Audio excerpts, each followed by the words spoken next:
Et bonjour à tous, donc aujourd'hui je fais cette vidéo pour vous parler de bleu-gris, cette fois un deck que je n'ai pas encore fait, que j'apprécie beaucoup.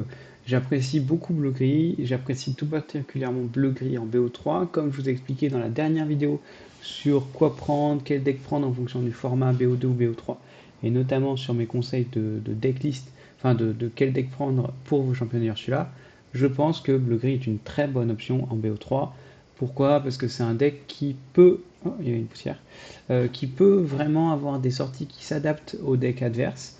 Et donc on a un mulligan qui peut fortement s'adapter et donc qui est vraiment meilleur quand on connaît la liste adverse, quand on connaît les couleurs adverses. Et en plus de ça, c'est un deck qui des fois peut avoir des très mauvaises sorties, par exemple si on mulligan et qu'on a 3 sur rêve bleu ou des trucs comme ça, et qui du coup en BO3 on peut se permettre d'avoir une partie un peu auto-lose grâce parce qu'on a fait la chance du coup qui fait que là on a raté, mais sinon en BO2 c'est un peu compliqué, même si ça reste un très très bon deck. Pourquoi? Parce que ça counter fortement vert gris, et donc du coup même en BO2 c'est très fort parce qu'en plus ça counter vert gris, et les cartes que vous allez garder pour counter vert gris sont dans tous les cas des bonnes cartes.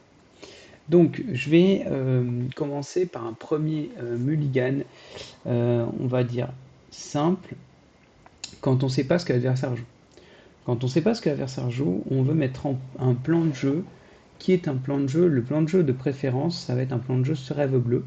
Donc, on va essayer de chanter sur rêve bleu. Le deuxième plan de jeu de référence, ça va être un plan de jeu je rampe avec la plume et j'ai des Flavorsham.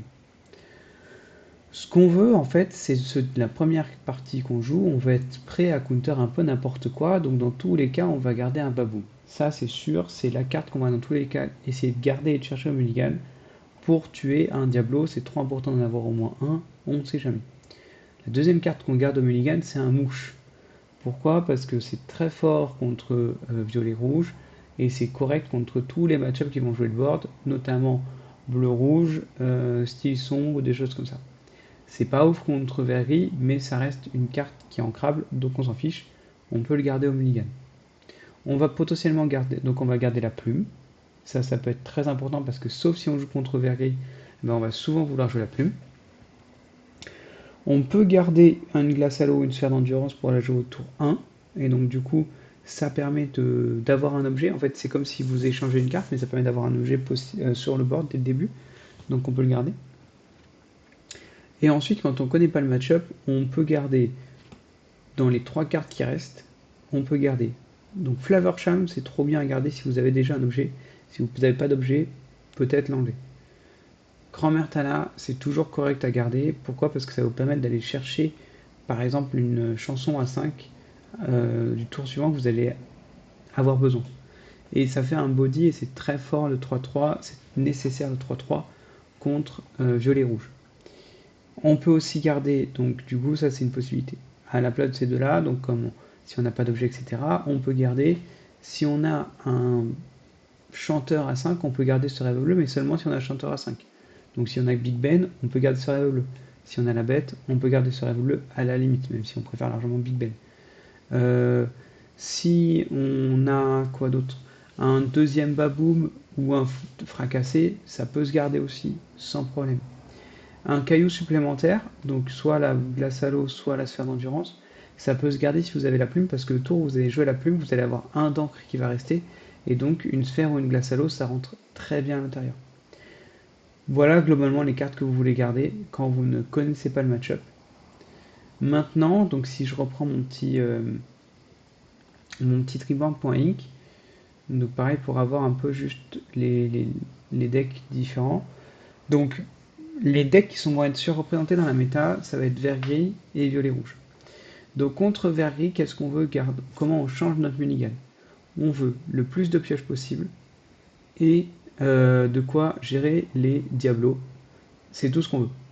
Au pire du pire, si on n'a pas de quoi gérer les bucky, c'est-à-dire fait clochette ou tuant la bête, normalement si on a plus de pioches que lui, souvent il va arriver au top deck avant nous, et donc on va finalement avoir des meilleurs top decks que lui. Donc notre but, c'est de gérer Diablo, c'est notre objectif numéro 1, et en parallèle d'avoir le plus de pioches possible. Donc, contre Verri, on adore Baboom et ou Smash. On a peut-être fracassé, on n'a peut-être pas besoin, Genre par exemple dans ces deux cartes on a besoin de 2, c'est très bien, 3 ça fait peut-être beaucoup mais au pire c'est ancrable, donc c'est pas grave. On adore Sphère d'endurance et Glace à l'eau et Flavorsham, ça c'est trop bien. On adore ce... Alors, on n'adore pas ce rêve bleu en main de départ. On va avoir envie de le top deck pour le chanter tout de suite, parce que s'il a la petite Ursula qui nous fait le défausser et qu'on comptait sur ce rêve bleu pour piocher, ça peut nous mettre dans le pétrin. C'est pour ça que moi j'aime bien Grand-Mère Talon, parce que ça permet de se remplacer tout en mettant de la pioche. On va pas garder Tuant la bête ou fait clochette en main de départ, mais on sera très content de le top deck très vite. Le Eureka est une carte correcte si vous n'avez pas beaucoup d'objets, vous êtes quasiment sûr d'en top deck 1, parce que du coup il se remplace.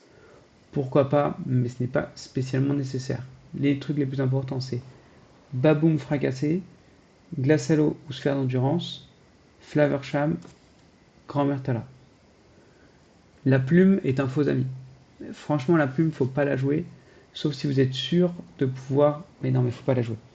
Faut pas la jouer parce qu'en fait, si vous jouez la plume et que vous posez un Big Ben, mais que lui vous fait une petite Ursula pour défausser votre rêve bleu, ben vous avez plus de cartes en main. Ok, vous avez un Big Ben, mais du coup, il faut absolument top decker une chanson et ça vous met très vite au top deck et un top deck où vous allez rien faire parce que si vous piochez de la gestion, ben ça va servir à rien d'être à 5 ou 6 d'encre si vous top deckez des Baboom ou des Monsieur Mouche.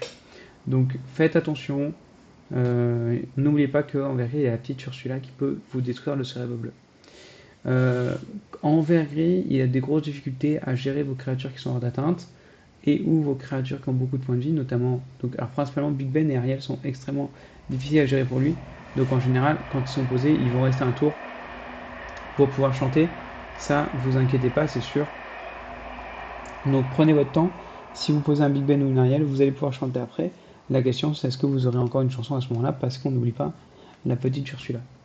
Voilà contre vert gris. Le deuxième deck le plus représenté, c'est violet-rouge. A l'inverse, violet-rouge, c'est un mauvais match-up. Violet-rouge, s'il faut répondre à sa sortie parfaite, vous allez perdre. Parce que vous allez vous épuiser à répondre à sa sortie parfaite. Et même si vous aussi vous avez une sortie parfaite contre lui, ça ne va sûrement pas suffire. Je m'explique. Si lui fait un Flynn, on veut un Baboom.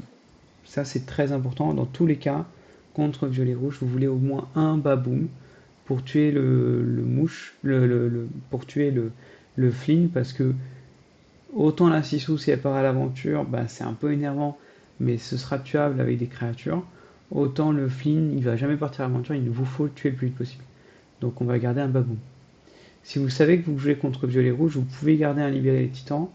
Ce n'est pas obligé. Enfin, en fait, si vous avez un mouche et grand-mère Tala, pour contrer le lieu, il y a deux possibilités. Soit vous allez jouer des créatures comme mouche, grand-mère Tala, qui vous permettent d'avoir du board, potentiellement un Eureka, qui vont permettre d'avoir 3, 6 ou 7 dégâts sur le board, ou un Flavorsham par exemple. Et donc de le lieu va l'aurer une fois, peut-être deux fois, mais vous allez pouvoir le gérer. Si vous n'avez pas, en gros, si dans la main de départ vous n'avez pas mouche, grand-mère Tala, vous allez aimer garder libérer les titans. Et au pire, c'est une carte que vous allez pouvoir ancrer. Donc contre violet rouge, libérer les titans, c'est très bien. Ça permet de gérer son lieu. Si à Sissou, ça se gère avec Kansuno Sorenzos, mais ça arrive un tour plus tard. Donc du coup, pareil, ça peut être un peu énervant, mais l'avantage c'est que ça se chante sur Grand-mère Tala. C'est pour ça que moi j'aime beaucoup. Donc contre violet rouge, j'aime beaucoup Baboom, Mouche, Grand-mère Tala, libérer les titans. Si j'ai Grand-mère Tala, peut-être Kansuno Sorenzos. Mais sinon, avec les trois cartes qui me restent, je vais vouloir mettre en place mon Serein bleu. Donc je vais vouloir mettre en place avec une plume. Donc si la plume, je vais la garder dans ce match-up là, pour essayer d'aller plus vite que lui et de poser des créatures qu'il va avoir du mal à gérer, notamment des Ariel, des fées clochettes. Donc plume, je la garde. Si je garde plume, j'ai un moyen de piocher. Soit c'est des glace à l'eau sphère et un Flavorsham, mais le problème c'est que ça, en violet-rouge, ce plan-là, il est mauvais. Parce que le tour où vous allez jouer Flavorsham, vous allez payer 4 pour piocher 2 en détruisant un objet, mais derrière, eh ben, vous allez vous retrouver à dire s'il n'a pas de quoi gérer Flavorsham, va devenir une bonne carte, parce qu'il va pouvoir à nouveau vous faire piocher 2, donc pour 4 ça devient rentable. Si par contre il a de quoi gérer votre Flavorsham, notamment avec une bagarre et surtout avec une Médusa, alors Flavorsham sera une carte nulle, parce qu'en fait vous aurez payé 4 pour piocher 2. Et c'est pas ouf. Donc, le meilleur plan contre violet rouge, c'est de faire avec Big Ben sur rêve bleu. Je m'explique. La meilleure sortie contre violet-rouge, c'est tour 1 glace à l'eau ou sphère, tour 2 monsieur mouche, tour 3 plume, j'ancre quelque chose, je joue une glace à l'eau ou une sphère. Tour 5, donc j'ai 4 de mana, parce que j'ai joué avec la plume, j'ancre quelque chose, je joue Big Ben, surtout je n'ai jamais pensé mouche, comme ça il est encore en vie, et c'est à lui. Là il peut être autour de 12 de l'or déjà, en vrai, s'il fait sa sortie parfaite. C'est pour ça que s'il fait sa sortie parfaite, c'est quasiment perdu instantanément. Parce qu'à ce moment-là, vous allez pouvoir quand même ancrer à nouveau avec la plume, ancrer une carte, chanter ce rêve bleu avec Big Ben, et là vous allez, ça y est, votre partie commence. Parce que vous allez avoir donc 7 ou 8 d'encre, je sais plus, et 7 cartes en main, alors que lui il aura 4 ou 5 d'encre, et même s'il a ses cartes en main, vous allez commencer à ancrer tous les tours avec la plume et à pouvoir faire des combos assez intéressants, notamment avec votre Lucky Dime. Mais sinon, voilà, pour les mulligans, c'est un peu difficile de compter là-dessus. Surtout, il ne faut pas pencher mouche et surtout, il faut un mouche. Parce que si vous n'avez pas de mouche à jouer ou de Eureka à la limite à jouer pour protéger Big Ben de Big King, vous pouvez perdre la partie là-dessus. Parce que vous pouvez très bien dire, ok, bah, je pose Big Ben, et là votre adversaire, s'il n'y a que Big Ben en vie, ou si votre créature elle est tuable, donc c'est le problème de Eureka, c'est qu'il est tuable sur bagarre. Mais bon, il faut qu'il ait bagarre plus un roi incontesté, c'est possible, ça marche, parce qu'il peut jouer bagarre sur Eureka et chanter un roi incontesté avec son tour 4, mais déjà c'est un peu plus rare. Donc la première chose à faire, par contre, c'est sûr, il faut avoir de quoi protéger Big Ben d'un roi incontesté. C'est pour ça qu'on veut jouer un mouche ou un Eureka. Voilà, voilà. De manière générale, c'est à peu près tout ce qu'on garde. Je regarde. Ensuite, contre bleu-rouge, c'est l'inverse, c'est un mauvais match-up. Vous allez. Alors, c'est de moins en moins présent. Contre bleu-rouge, le problème c'est que lui, il va devoir user beaucoup de ressources pour piocher, parce qu'il va vouloir piocher avec son Flaversham et il va vouloir ramper comme vous. Le problème c'est que lui, il va ramper avec sa plume, mais lui, au cas où, il n'a pas de cerveau bleu. Alors que vous, oui. Donc, votre but, ça va être d'ancrer le plus possible, donc il faut absolument garder la plume. Donc contre bleu-rouge, on veut garder la plume et de quoi rampe. Donc la plume, ça permet de rampe et il faut piocher sans lui en donner. Donc on va pas garder ça rêve bleu, on va plutôt partir sur un plan avec Flaversham. Donc avec glace à l'eau, sphère d'endurance, Flaversham. On veut absolument jouer rapidement des créatures régulièrement, sans overextend, mais qu'il aura deux. Donc Big Ben, ou la bête, ou Ariel. Ah oui, j'ai oublié, mais quand vous jouez contre bleu-rouge, vous pouvez aussi, une très bonne carte à garder, c'est la bête. Parce que si vous détruisez sa plume en forme d'arête, eh bien vous allez pouvoir ancrer, ancrer, ancrer, ancrer, ancrer. Et quand vous serez vraiment avec une avance d'encre, vous allez jouer ce rêve bleu. Et donc ce sera pas grave de le refaire piocher parce qu'en fait, si lui il n'a pas pu ancrer tous les tours avec la plume, eh ben, du coup le cérèbre bleu vous allez le faire, vous allez avoir 12 ou 13 encres, vous allez potentiellement chanter, alors que lui il va en avoir 7 ou 8. Ce qui est bien pour lui, mais ce qui fait que du coup le cérèbre bleu va devenir un avantage pour vous. Alors que si vous suivez en encre, ben, le cérèbre bleu n'est plus un avantage pour vous, c'est pour ça que c'est un mauvais match. On ne garde pas Baboum, on ne garde pas Fracassé, on garde potentiellement Libérer les Titans, de la même manière pour détruire un des objets, on veut détruire la plume, absolument.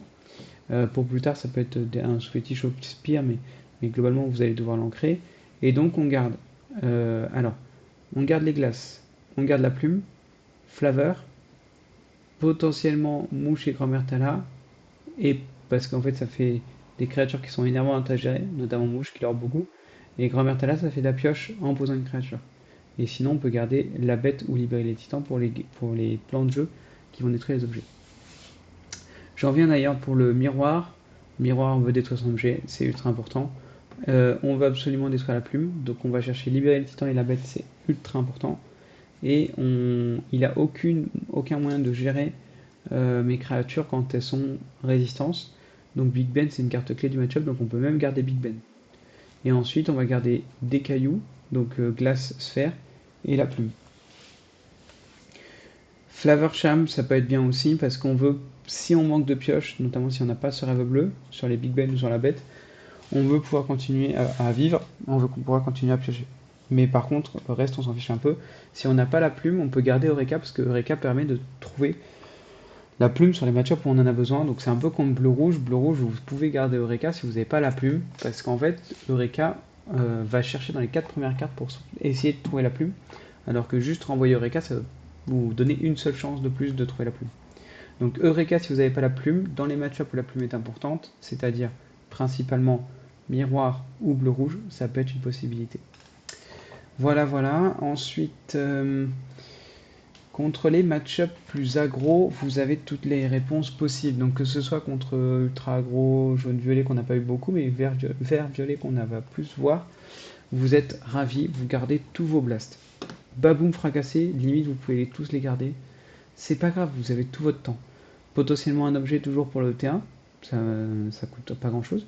La plume, on n'en a pas besoin contre ces match-ups là, parce que votre but ça va être de l'épuiser. Donc on n'a pas spécialement besoin de la plume, on a besoin de gérer son Diablo et de gérer ses Ursula, donc ces deux cartes sont très importantes. Même quand c'est en 122, si vous avez déjà beaucoup de cartes qui font des blasts ou qui piochent, pourquoi pas, mais en général, vu que c'est non ancrable, on va préférer le top decké plus tard. Donc Baboum fracassé, on garde. Glace à l'eau, sphère d'endurance, on garde. On peut garder un Flavorsham si on a déjà des objets, parce que ça permet de dire même si je fais des trades, eh ben, je vais pouvoir repiocher. Pourquoi? Parce qu'en plus de Baboum fracassé, celle-ci vous allez vouloir les faire principalement sur le Diablo et des créatures qui va garder redressées. Le mieux ça va être de jouer un mouche, comme ça le mouche va pouvoir trade les ondins, les Flynn ou des choses comme ça qui sont des cartes que vous allez pouvoir trade sans user de blast. Donc le but du mouche ça va être de trade les cartes et donc vous allez défausser. Le but des Baboum et de fracasser ça va être de tuer les cartes intuables par mouche. Et le but de Falaversham ça va être de rattraper le fait que mouche est tapé et donc que mouche vous avez fait défausser des cartes en tapant des ondins ou des Flynn. Voilà, une fois que vous arrivez au tour 5 ou 6 et que vous avez à peu près stabilisé, normalement vous avez gagné parce que vous allez pouvoir jouer des créatures comme Big Ben, Ariel, la bête ou Fée Clochette qui ne pourra jamais gérer, vous n'avez pas du tout besoin de jouer rêve bleu, un tuant la bête et quasiment il a perdu, donc voilà, c'est un excellent match-up, enfin je pense que c'est un très bon match-up. Contre jaune-rouge, c'est à peu près pareil, votre but ça va être de détruire sa raison de pioche, donc avec des baboums et des fracassés vous allez toujours détruire la moindre créature blessée que vous voyez sur le terrain. C'est important pour pas qu'il repioche sur réponse. Et donc vous allez souvent pouvoir l'épuiser et ne pas avoir besoin de jouer ce rêve bleu. Vous pouvez garder la plume parce que ça va moins vite que violet-vert. Donc en fait, si vous pouvez garder la plume dans l'idée, ou si vous avez un Flavorsham ou un Big Ben, parce que ça vous permet de garder le plan de jeu sur rêve bleu au cas où. Parce qu'en fait, c'est beaucoup plus lent que d'autres decks et donc vous pouvez vous permettre de ne pas garder plein de babous et plein de fracassés pour vraiment dire au départ je pose une créature potentiellement mouche ou je joue un baboum sur une de tes créatures blessées pour essayer de contrôler toujours le terrain. Arrivé au tour 4 ou au tour 5 ou au tour 6 je vais poser des créatures, donc Grand Mertala ou Big Ben ou la Fée Clochette. Et ensuite si jamais j'avais la plume et qu'entre temps j'ai ancré, mon plan sur Rêve Bleu s'active, sinon c'est pas grave, je peux très bien moi jouer avec un Flavorsham et me ralentir. J'ai tout mon temps, tu vas avoir moins de cartes dans ta main avant moi. Parce que ces seuls moteurs de draw, c'est principalement la réponse.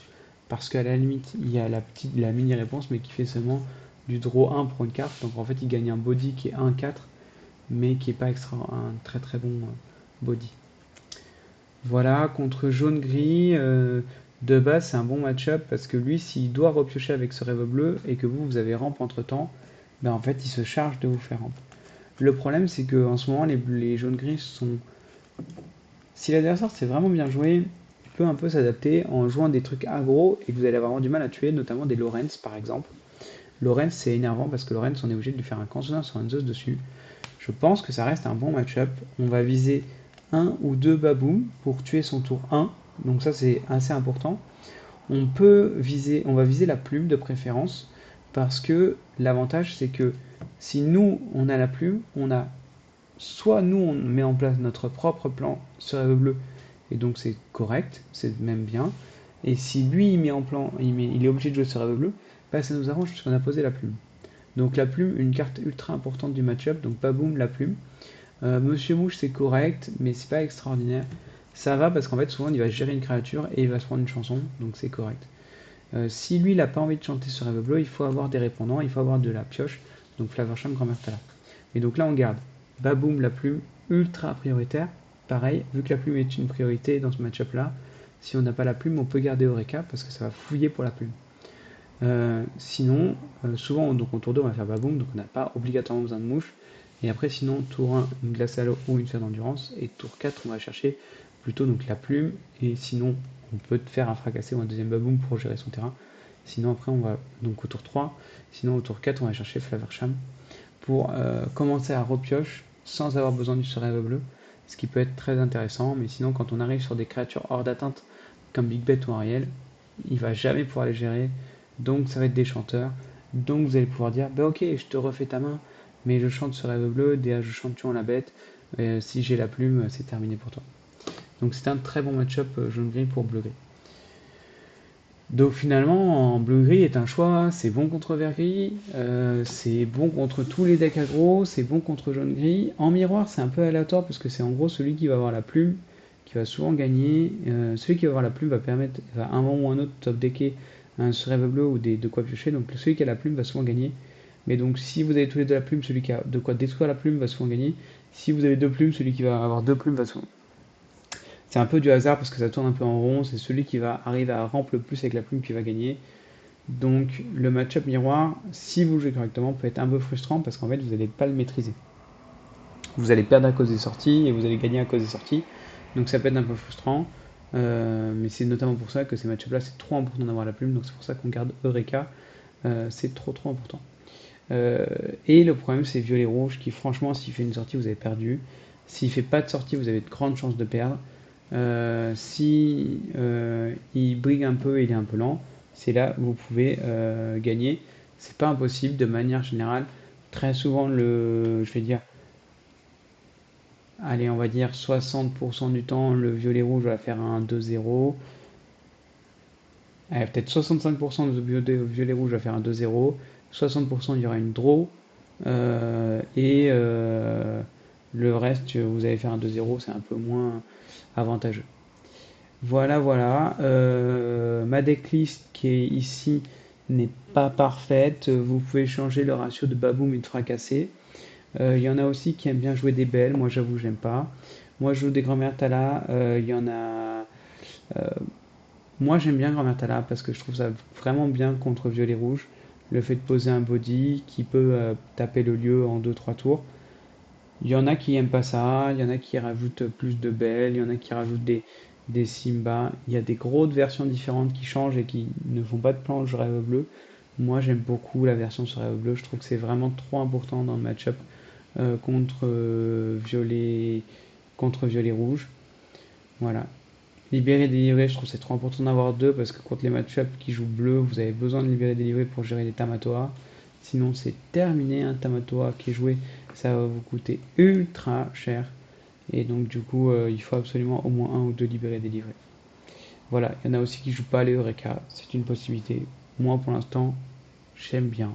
Ça me va. J'aime bien avoir 6 tours 2. C'est pas non plus extraordinaire, mais pour l'instant, ça me convient.